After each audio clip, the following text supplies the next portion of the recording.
Upper primary পরীক্ষার্থীদের জন্য সুখবর আসতে চলেছে 2025-এর মাঝামাঝি নাগাদ।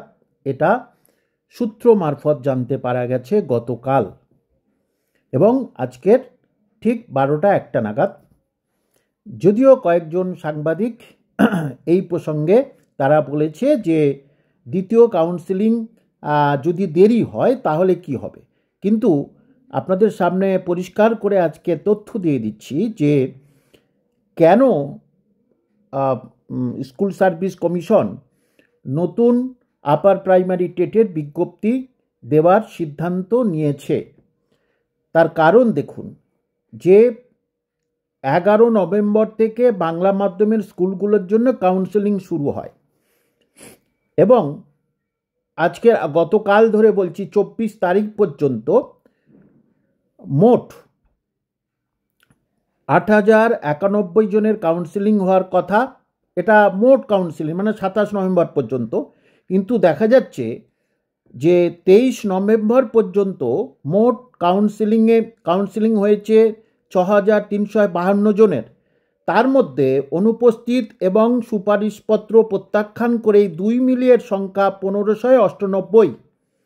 এবং আরেকটা বলা যায়, গত বছর নভেম্বরে যে কাউন্সেলিং হয়েছিল অন্য বিভিন্ন মাধ্যমের, তাদের সংখ্যা ছিল 8945 জনের কাউন্সেলিং। তাদের মধ্যে অনুপস্থিত ছিলেন 1025 জন, অর্থাৎ মোট এই প্রায় এত জনের কাউন্সেলিং তারা কিন্তু অনুপস্থিত হয়ে আছে।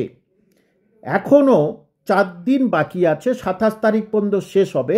তাহলে 14,052 জনের মধ্যে আরও বেশ কিছু অনুপস্থিত হবে এবং দেখা যাচ্ছে 14,052 জন মোট।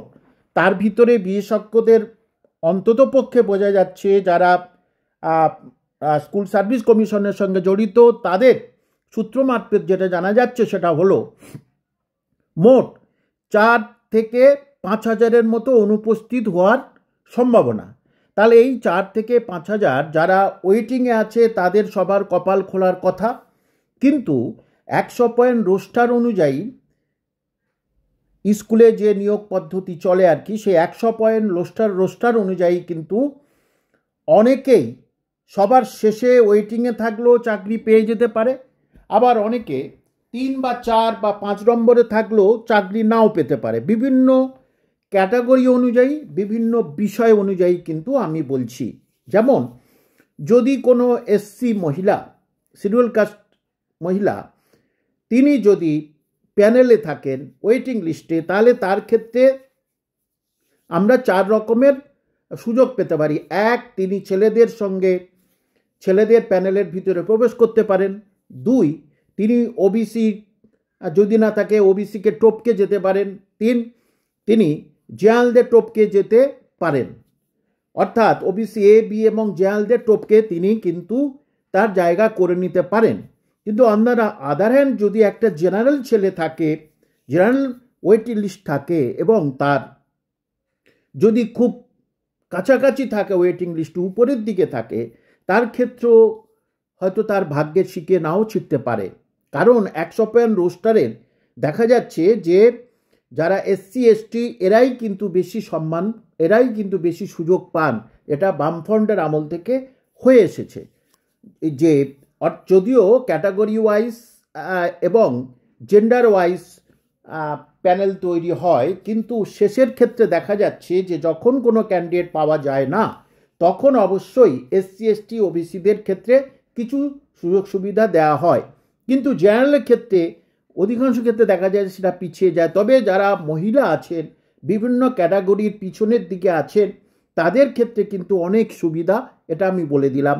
এবং যারা এসটি বা এসসি আছেন তাদের ক্ষেত্রে কিন্তু এই নতুন যে ডিসেম্বরে যে এই প্যানেলটা শেষ হয়ে যাওয়ার পরেই, মানে এই কাউন্সেলিংটা শেষ হয়ে গেলেই ডিসেম্বরে কিন্তু নতুন আবার কাউন্সেলিং শুরু হবে। অর্থাৎ কতজন বাদ গেল, 4 থেকে যে 5,000 বাদ গেছে, তাহলে তাদেরকে আবার ফের ডাকা হবে।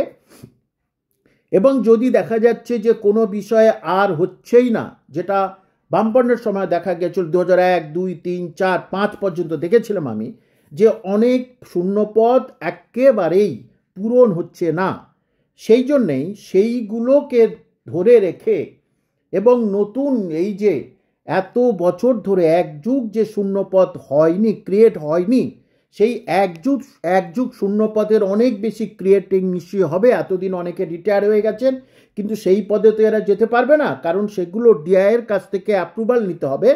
ডিআইয়ের কাছ থেকে সেটা হচ্ছে কি যে এই যে একটা এরা এই স্কুলগুলো এই পদগুলো ভ্যাকান্ট আছে, এই ক্যাটাগরিগুলো ভ্যাকান্ট আছে, এই সাবজেক্টগুলো ভ্যাকান্ট আছে, সেটা স্কুলকে ডিআইয়ের কাছ থেকে একটা পারমিশন নিতে হয়। প্রেয়ার পারমিশন বলা হয়, অ্যাপ্রুভাল নয়, ভুল বলেছি, প্রেয়ার পারমিশন নয়।